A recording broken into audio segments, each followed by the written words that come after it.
কারণ আমি জামাতকে এত হালকা করে দেখছি না এই কারণে যে মাঠে আওয়ামী লীগের মতো একটা দল নাই।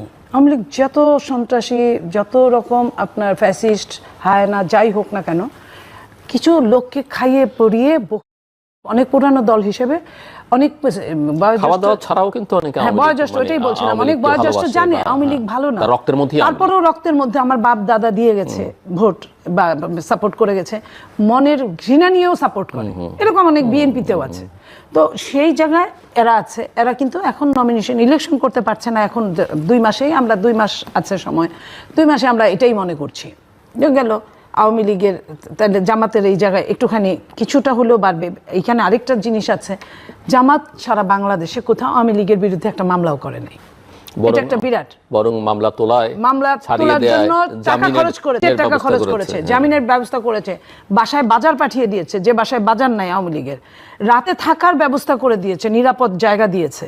এই যে এত জায়গা, আপনি যত কথাই বলেন, জামাতের যতগুলো হসপিটাল আছে, যদি আওয়ামী লীগের সবচেয়ে সন্ত্রাসী কেউ যায় ঘুমায়, তাইলে আপনার কি হবে?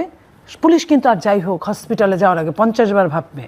গেল আপনার যেমন ধরেন বাংলাদেশের বিশ্ব সন্ত্রাসীরা কিন্তু এই ধরনের জায়গাগুলো বেছে নেয়, এইগুলো এই জায়গা নিষিদ্ধ পল্লী, এই জায়গাগুলো যেখানে অন্যভাবে অ্যারেস্ট করা হবে বা যাওয়া হবে, স্বাভাবিকভাবে যাওয়া হবে না, তারা এই জায়গাগুলা, এবং এই জামাতের জায়গাটাও এরকমই অনেকটা তারা সেভ করছে।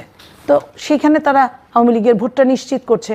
আপনার যতই আওয়ামী লীগের নেত্রী বলুক উপর থেকে যে আর যাই হোক কাউরে ভোট দিবা না, না বিএনপি না জামাত, কিন্তু ও যখন যে সাপোর্টটা পাইছে তখন সে বলবে তো তুমি তো পালায় বাচ্চা গেছো, যে এখানে কি অবস্থায় আছি সেটা তো তুমি জানো না, এই জায়গাটায় আমাদের অমুক হেল্প করছে। এবং এটা যখন বিএনপি বুঝতে পারছে, বিএনপিও চেষ্টা করছে, কিন্তু বিএনপি তো আগেই আকাম করে ফেলছে, বা কাজ যেটা সত্যিকার কাজের সঙ্গে আকামও কিছু ছিল। সত্যিকার কাজটা হলো যে মামলা দেওয়ার, এই যে 15.5 বছর যে অত্যাচার করেছে, অন্যায় করেছে, আইনের বিরুদ্ধে কাজ করেছে, সেটার জন্য মামলা দেওয়ার রাইট সবারই আছে, দিতেই পারে। কিন্তু অন্য মধ্যে আবার কিছু কিছু ঢুকায় দিছে নিজস্ব ব্যক্তিগত শত্রুদের, অথবা ইনকাম করার সোর্স হিসেবে। সেই জায়গাটা আমি কিন্তু এখানে আত্মসমালোচনাও করছি। তো এতে কি হয়েছে, বিএনপির বেসিক্যালি আওয়ামী লীগ ওইখানে শত্রুতায় রূপান্তরিত হয়েছে।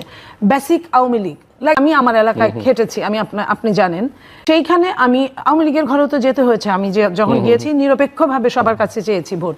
মার্কেটে 5টা দোকান যদি অন্য কারো থাকে, 10টা বা 15টা দোকান আওয়ামী লীগের আছে, সেইখানে তারা বলেছে আপনি দাঁড়ালে আপনার কি, আমাদের ভোট আছে 19টা, আমাদের ভোট আছে 25টা, শুধু আপনি দাঁড়ালে আমরা গিয়ে ভোট দিব, আইদার আমরা ভোট দিতে যাবো কিনা চিন্তার ব্যাপার আছে। এটা বলার কারণটা আমি বলি, আমাকে ভালোবাসে সেই জন্য না, আমি তো তাদের কোনো মামলা দেইনি, যেহেতু আমি জেলার কোনো দায়িত্বে নাই, আমার কাজ না।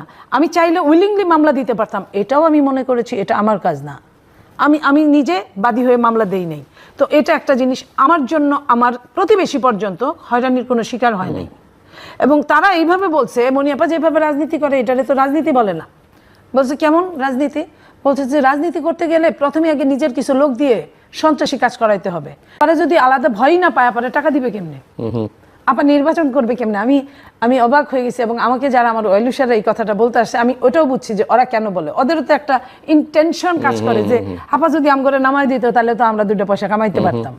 তা আমি বলছি তোমরা ধৈর্য ধরো, সৎ পথেই তোমরা কামাই করতে পারবা। এই দেশটা তো সবারই কাজ করার যোগ্যতা আছে, যদিও আমি ওই সুযোগটাই পাই নাই।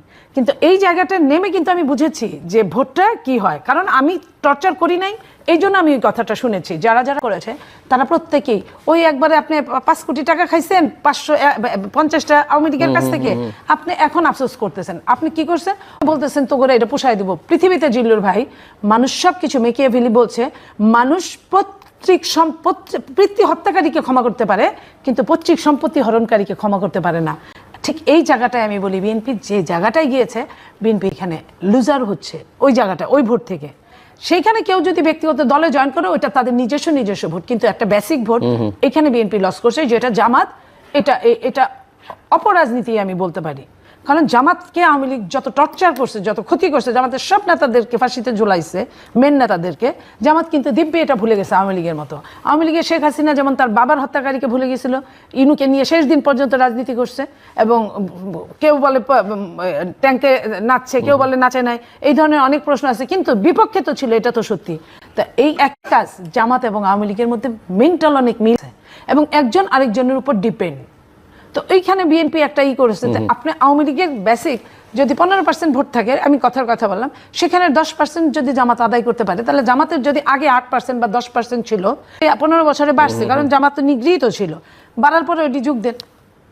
আমি ওই হিসাবটা করছি, কারণ এটা আমার বিএনপির যে সমস্ত নেতারা যদি এটা শুনে আপনার এই টকশো, আমি বলবো যে এখান থেকে আপনারা শিখে নেন। আমি আমার জীবনের একটা শেখার অধ্যায় থেকে এই কথাটা বললাম যে কাউকে 1 নাম্বার খরগোশ এবং কচ্ছপের দৌড় প্রতিযোগিতাটা আমাদের মনে রাখা উচিত।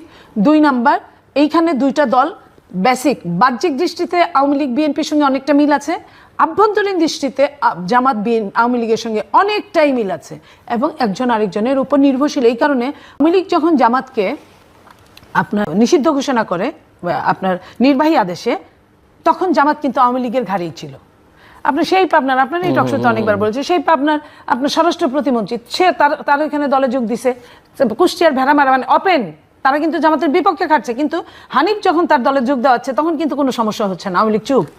এইভাবে আওয়ামী লীগ আবার তার নিজের দলে পালছে। এই যে নিজের দলে গুপ্ত জামাত, আওয়ামী লীগ কি কিছুই বোঝে না? আমি বলবো যে বা যারা যেখানে বুঝছে, হয় টাকায় মুখ বন্ধ করে রাখছে, আর না হয় তারা এটাকে একটা স্বীকৃতি দিছে নেপথ্যে। তো এই জায়গাটায় যদি মিল হয়ে যায়, তাহলে বিএনপির জন্য, বিএনপি একা, ওরা 2 জন, এর মধ্যে আবার আপনার সমস্ত হুজুরদের এক করে ফেলছে তারা, 8টা আপনার ইসলামিক দলগুলো এক হয়ে গেছে। তো ইসলামিক দলের কিন্তু কিছু কিছু জায়গায় বেশ ভোট আছে, লাইক আপনার হাত পাখা চরমুনায়ের কিন্তু বেশ ভোট আছে এখানে, কোথাও কোথাও জামাতের চেয়ে অনেক বেশি ভোট আছে। তো সেই জায়গাগুলায় মানুষ কিন্তু, হ্যাঁ, পীর মানা এক জিনিস, ভোট দেওয়া এক জিনিস, কিন্তু এখন যখন অবস্থাটা রাজনৈতিকভাবে ভীষণভাবে অস্থির, তখন কিন্তু তারা মনে করতে পারে যে এদেরকে না দেদা একবার এটা করি, আরেকবার দেখি নতুন করে। এই যে এটা, এরপরে আপনার মনে করেন জিও পলিটিক্সে যদি আপনি -2 ফর্মুলা ধরেন,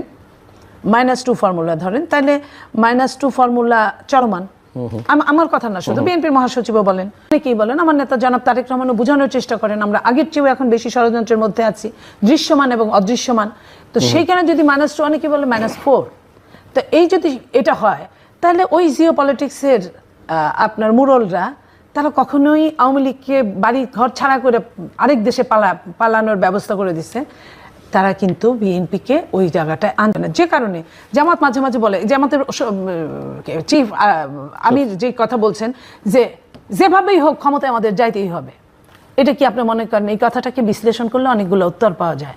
এটা শুধুমাত্র আপনার আমার মেন্টাল শক দেওয়ার জন্য বলা না। নাম্বার আপনার, তারা বলেন যে সেক্রেটারি জেনারেল, উনি বলেন যে এখন তো বিদেশিরা আমাদের সঙ্গে সবসময় দেখা করছে, মিটিং করছে, ক্ষমতায় তো আমরা চলেই গেছি। এই কথা, এই লাইনগুলোকে কিন্তু যদি কেউ ফেলে দেয়, সে বিরাট বড় ভুল করবে। সো আপনি নীলুফার যেমন এটা বলছেন, আপনি বিএনপির একজন নেত্রী, কিন্তু সামগ্রিকভাবে বিএনপি কি এই পরিস্থিতিটা বুঝতে পারছে কিনা সেই প্রশ্নটা আমি বিএনপি যদি না বুঝতে পারে, যেহেতু আমার বলার কোনো জায়গা নাই, আমি মিডল ক্লাসের কর্মী বলতে স্বাচ্ছন্দ্য বোধ করি। আপনার এটা মিনি পার্লামেন্ট, আমি পার্লামেন্টে যাওয়ার মতো আমার যোগ্যতা হয় নাই তাদের দৃষ্টিতে, জনগণের দৃষ্টিতে আমি ছিলাম, আমি ওইখানেও কথা বলেছি, আমি আমার ভয়েস রাইজ করার চেষ্টা করেছি। হ্যাঁ, সেখানে আমি আপনার এখানে যে সুযোগটা পেয়েছি, আমি সুযোগের সদ্ব্যবহার করলাম, এখনো ভালোবেসে সুযোগের সদ্ব্যবহার করলাম। ধন্যবাদ।